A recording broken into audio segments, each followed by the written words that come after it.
یسوع کے بابرکت نام میں تمام سننے والوں کی سلامتی ہو۔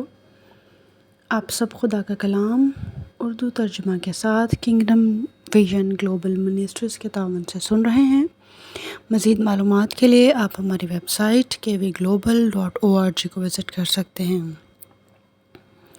ہمارے لیے خداوند کے زندہ پاک کلام میں سے افسیوں کے نام پالوس رسول کا خط، اس کا 5واں باب 22ویں سے 33ویں آیت تک۔ ہم 5ویں باب کے اختتام پر ہے اور اختتامی آیات کو پڑھیں گے، سیکھیں گے اور سنیں گے خداوند کی آواز آج ہمارے لیے کیا ہے۔ میں آپ کو بتاتی چلوں کہ 22ویں سے 33ویں آیات ہمیں مسیحی خاندانی زندگی کے بارے میں سکھاتی ہیں۔ مسیحی خاندانی میں زندگی میں ہم شادی کے متعلقہ، میاں بیوی کے تعلق سے اور خداوند میں رہتے ہوئے ہم کس طور سے اپنی ازدواجی زندگی کو گزارتے ہیں، خداوند کا پلان اور منصوبہ ہمارے لیے کیا ہے، یہ سب خداوند کا کلام آج ہمیں سکھانے کو ہے۔ آئیے 22ویں آیت کو پڑھتے ہیں اور سنتے ہیں خداوند کی آواز کو۔ اے بیویو، اپنے شوہروں کے تابع رہو جیسے خداوند کی۔ یہاں ایک آیت سے ہم شروع کریں گے اور پھر اگلی آیت کی طرف جائیں گے۔ پہلے ہم جانیں گے اس میں خداوند ہمیں کیا سکھا رہا ہے، خدا کا پاک روح ہمیں کیا سکھا رہا ہے۔ اے بیویو، اپنے شوہروں کے تابع رہو جیسے خداوند کی۔ یہاں خاص لفظ تابع رہو ہے۔ اس آیت کو بہت لوگ جو ہیں وہ اس کو غلط معنیوں میں لیتے ہیں اور شاید وہ سمجھتے ہیں کہ تابع ہونے کا مطلب چھوٹا ہونا، کمتر ہونا، شوہر سے کم ہونا ہے، لیکن ایسا بالکل نہیں ہے۔ نہ ہی اس کا مطلب شوہر کا حکومت کرنا اور عورت کا ماتحت ہونا ہے۔ یہ بالکل غلط تصور ہے۔ تابع ہونے سے مراد ہے محبت اور آزادی سے خدا کے خوف میں رہتے ہوئے شوہر کی تابع داری کرنا، تابع فرمانی کرنا، شوہروں سے محبت رکھنا، یہ تابع ہونے کے معنی میں آتا ہے۔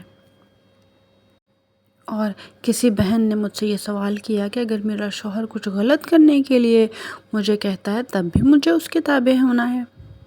تو میرا جواب تھا بالکل نہیں۔ تابع ہونے سے مراد غلامی کرنا نہیں ہے۔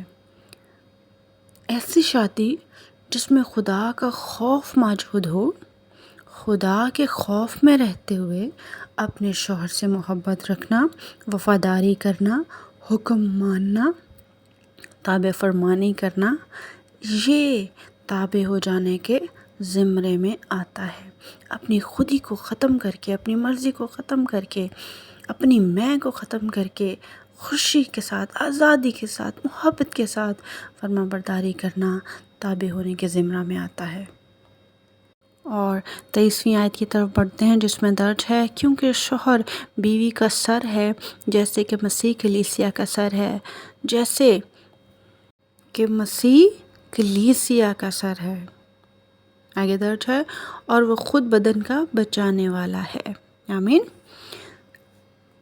تمام شوہر حضرات مہربانی سے توجہ فرمائیے کہ شوہر بیوی کا سر ہے۔ اس سے مراد یہ ہے کہ شوہر اپنے گھر میں سربراہ ہے اور ایک پاسبان کی حیثیت رکھتا ہے، ایک لیڈر کی حیثیت رکھتا ہے۔ شوہر اپنے خاندان میں بیوی کا بہترین بندوبست کرنے والا، بچوں کے لیے مہیا کرنے والا، اپنے خاندان کی ضرورت پوری کرنے والا ہے۔ اس کا مقصد یہ نہیں کہ بیوی ذمہ دار نہیں ہے، اس کی ذمہ داریاں نہیں ہیں، اسے بھی خاندان کی اہم ذمہ داریاں ادا کرنا ہے اور شوہر کے ساتھ مل کر مثالی خاندان بننا ہے۔ شوہر کا سر ہونا ذمہ دار ہونے سے مراد ہے۔ شوہر کا سر ہونا حکومت کرنے سے مراد نہیں ہے، حکم چلانے سے مراد نہیں ہے، دوسروں کو کنٹرول کرنا اس سے مراد نہیں ہے، بلکہ سر ہونے سے مراد کہ خاندان کی ذمہ داری کو بخوبی انجام دینا ہے۔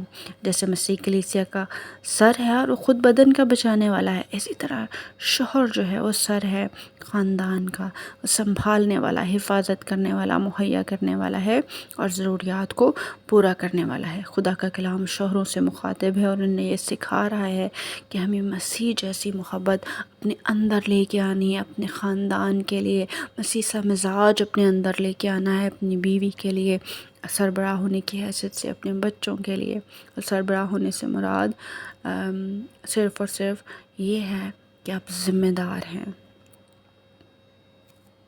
اور سربراہ ہونے سے مراد یہ نہیں ہے کہ آپ اپنی بیوی اور بچے سے اختلاف کرنے کا اختیار نہیں رکھتے، اختلاف رائے نہیں ہو سکتی کیونکہ آپ سر ہیں، نہیں، بالکل نہیں، بلکہ خدا کا کلام یہ سکھا رہا ہے کہ جیسے یسوع مسیح کلیسیا کا سر ہے، نجات دہندہ ہے، بچانے والا ہے، چھڑانے والا ہے، اپنی نجات دکھانے والا ہے، اسی طور سے اسی دیانتداری کے ساتھ شوہر کو بھی اپنے خاندان کو سنبھالنا ہے، بچانا ہے، سنوارنا ہے، ان کی غلطیوں سمیت ان کو قبول کرنا ہے، ان کی درستگی کرنی ہے، ان کی مدد کرنی ہے، پاسبان کی طرح، ایک لیڈر کی طرح، ایک سنبھالنے والے کی طرح، ایک محبت رکھنے والے کی طرح۔ آمین۔ ایک مثال سے سمجھتے ہیں، اکثر خدا آپ کے فیصلوں سے متفق نہیں ہوتا، لیکن پھر بھی وہ آپ سے محبت کرنا بند نہیں کرتا، مہیا کرنا بند نہیں کرتا، نوازنا بند نہیں کرتا۔ اسی طرح شوہر کے لیے بھی یہ سبق ہے کہ وہ اپنی بیوی کو غلطیوں سمیت قبول کرے، اپنے بچوں کو غلطیوں سمیت قبول کرے، ان کی غلطیوں کے ساتھ ان کو محبت رکھے اور ان کی غلطیوں کو قبول کر کے انہیں چھوڑے نہیں ان کے حال پر، بلکہ اپنے تعلق کو ختم نہ کرے، بلکہ اور زیادہ محبت رکھے، محبت سے ان کی درستگی کرے، محبت سے ان کی صلاح کرے، انہیں معاف کرے، انہیں سیر کرے، آسودہ کرے، مہیا کرے، اور اپنی محبت کو مسیح سا مزاج رکھتے ہوئے ظاہر کرے اپنے خاندان کے لیے۔ آمین۔ آئیے 24ویں آیت کو پڑھتے ہیں، جس میں درج ہے، لیکن جیسے کلیسیا مسیح کے تابع ہے، ویسے ہی بیویاں بھی ہر بات میں اپنے شوہروں کے تابع رہیں۔ آمین۔ یہاں شوہروں کے ساتھ ساتھ بیویوں کے لیے بھی کلام کیا گیا ہے اور تابع رہنے کا ایک بنیادی اور اہم اصول دیا گیا ہے۔ ایک دوسرے کے تابع ہونا بہت ضروری ہے تاکہ مثالی خاندان ہو سکے، مثالی مسیحی خاندان ہو سکے۔ اگر کلیسیا مسیح کے تابع ہے تو ان کے پاس ایک روحانی طاقت موجود ہے جس کے ذریعے وہ کچھ بھی کر سکتی ہیں۔ آمین۔ مسیح ہمارے پاس وہ بڑی طاقت ہے جس کے وسیلہ سے ہم کچھ بھی کر سکتے ہیں۔ جیسے ہم خدا کے تابع ہیں، اسی طرح ہمیں ایک دوسرے کے تابع ہونا ہے، بیویوں کو شوہروں کے تابع ہونا ہے اور شوہروں کو بیویوں سے محبت رکھنی ہے۔ یہی خدا کا کلام ہمیں آج سکھا رہا ہے۔ اپنی ذات میں سے نفرت کو، اپنے آپ کو بڑا بنانے کی حس کو ختم کرنا ہے۔ خدا کا کلام سکھا رہا ہے کہ ہمیں ایک دوسرے کے تابع رہنا ہے، اپنے ماں باپ کے، شوہر کے، بیوی کے، پاسبان کے، ایلڈر کے، سب کے تابع رہنا ہے اور خدا کے خوف میں ایک دوسرے کے تابع رہنا ہے۔ خدا ہمیں ایسا کرنے کی توفیق دے، اس کلام پر عمل کرنے کی توفیق دے، اور خدا ایک دوسرے کے تابع نہ رہنے سے تباہی اور بربادی کو خاندانوں میں لے کے آتا ہے۔ ہم خود خاندانوں میں تباہی اور بربادی کو لے کے آتے ہیں، لیکن خداوند یہ نہیں چاہتا ہے۔ خداوند چاہتا ہے کہ ہم تابع داری میں زندگی گزاریں۔ آئیے 25ویں آیت کی طرف بڑھتے ہیں۔ اے شوہرو، اپنی بیویوں سے محبت رکھو جیسے مسیح نے بھی کلیسیا سے محبت کر کے اپنے آپ کو اس کے واسطے موت کے حوالہ کر دیا۔ آمین۔ شوہروں کی ذمہ داریاں بہت زیادہ ہیں، یہاں تک محبت رکھنے میں بھی وہ زیادہ ذمہ دار ہیں، انہیں زیادہ ذمہ داری دکھانی چاہیے، اسے محبت رکھنے میں اور بیوی کو تابع رہنے اور حکم ماننے میں زیادہ دلچسپی دکھانی چاہیے۔ آمین۔ 26ویں اور 27ویں آیت میں درج ہے، تاکہ اس کو کلام کے ساتھ پانی سے غسل دے کر اور صاف کر کے مقدس بنائے، اور ایک ایسی جلال والی کلیسیا بنا کر اپنے پاس حاضر کرے جس کے بدن میں داغ یا جھری یا کوئی اور ایسی چیز نہ ہو، بلکہ پاک اور بے عیب ہو۔ آمین۔ یہاں کلیسیا اور مسیح کا خوبصورت تعلق بیان کیا گیا ہے۔ مسیح نے اپنے خون کے وسیلہ سے کلیسیا کو گناہ کی غلامی سے مخلصیت دلائی، اسے پاک اور صاف کیا اور ایک ایسی جلالی کلیسیا بنایا ہے۔ جلالی کلیسیا وہ کلیسیا ہے جس میں گناہ آلودہ فطرت ختم ہو جاتی ہے، آمین، جس میں گناہوں سے معافی مل چکی ہے، آمین، جس میں فضل عنایت ہو چکا ہے، نجات کا بندوبست ہو چکا ہے، اور اب کلیسیا پاک اور بے عیب ہو چکی ہے، آمین۔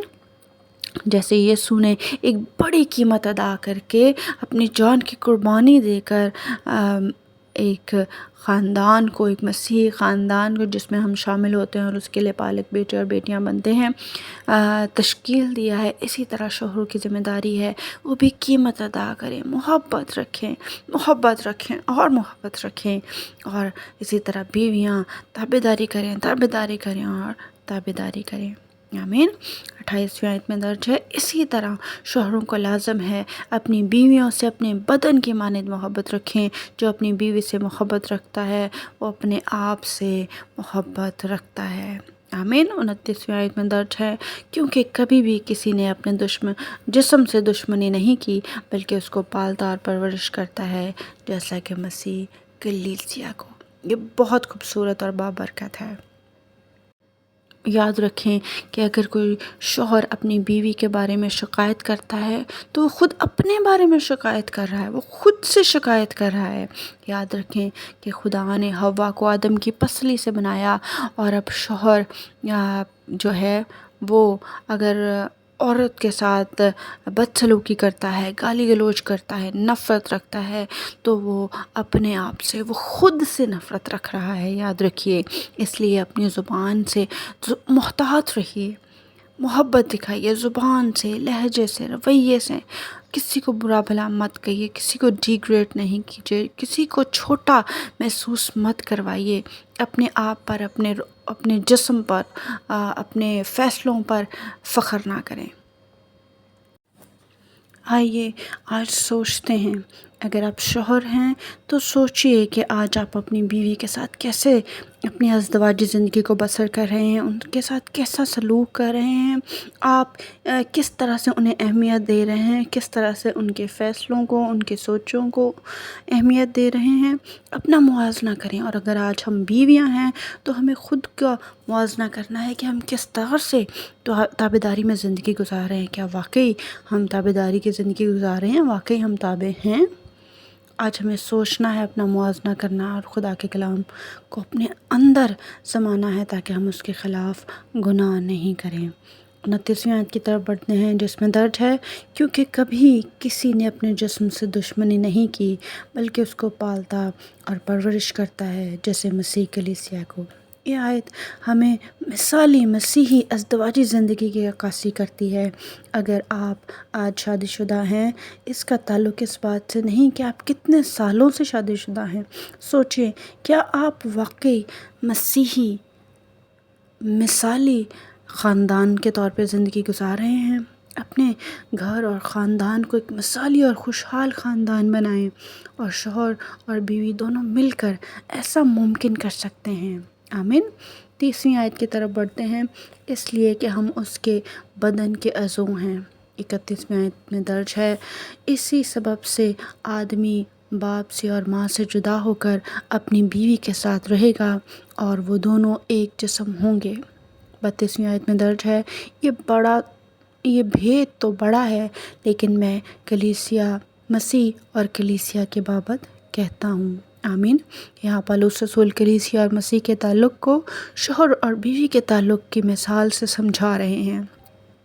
مثالی مسیحی خاندان تبھی تشکیل پائے گا جب ہم خدا سے سیکھیں گے، خدا کے کلام سے سیکھیں گے، اور پھر ہمیں کسی ماہر نفسیات، ماہر تعلیمات، ماہر تعلقات کی ضرورت نہیں پڑے گی، بلکہ جب خدا کا کلام ہمیں سادہ الفاظ میں سکھا رہا ہے، ہمیں مشورے دے رہا ہے، ہمیں تنبیہ اور نصیحت کر رہا ہے، اور ہمیں ایک طریقہ بتا رہا ہے کہ کس طور سے ہم مسیحی خاندان اور مثالی خاندان بن سکتے ہیں، تو ان آیات کو ہم روز بروز پڑھیں، سنیں، اس پر عمل کریں اور خدا کے کلام کو سیکھنے اور سمجھنے میں مشغول رہیں، تو ہم مسیحی خاندان، مثالی مسیحی خاندان بن سکتے ہیں۔ اور 33ویں آیت میں درج ہے، ہر حال میں تم میں سے بھی ہر ایک اپنی بیوی سے اپنی مانند محبت رکھے، اور بیوی اس بات کا خیال رکھے کہ اپنے شوہر سے ڈرتی رہے۔ آمین۔